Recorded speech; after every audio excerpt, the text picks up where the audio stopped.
a lot of it is just like taking the responsibility, if that's even the right word, off of the developer. Like at the job that I worked for a while in high school and through college and stuff with JavaScript development that I was doing, I mean, like, it's, like I said, I have to be more careful developing, writing my code, making sure that variables don't change from one to another type when they don't need to, and being careful with that, because if they do, then the app can much more easily crash if you're not careful. Okay. So it's kind of like taking that danger aspect. It's like you're de-wielding the developer from doing harm with his weapon almost, because like, I don't know, like there was definitely times training wheels. Yeah, exactly. It's like you can't screw up as easily, because it checks for you before you can even get the app on a phone. It's checking to make sure that it's able to be run on the phone. Whereas you can just run a JavaScript app that, it's no errors. Yeah, sorry, I keep You're good. knocking this thing.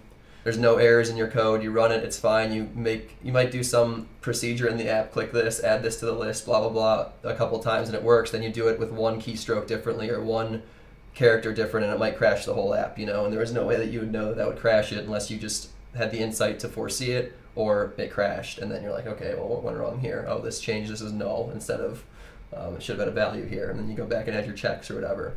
So it's like taking the sword out of the developer's hands. Mm-hmm.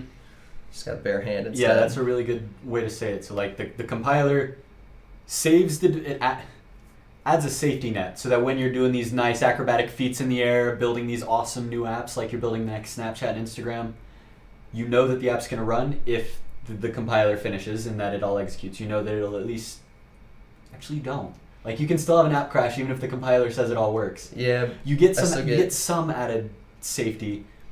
And then the trade-off with that is that it slows down the development for us because you've got to wait for the startup, you've got to make sure that it passes everything, you've got to make sure that the compiler accepts it. I like JavaScript. It's slower but safer, I guess. It's slower but safer. So. I do still get index out of bounds errors and things like that with Swift, though.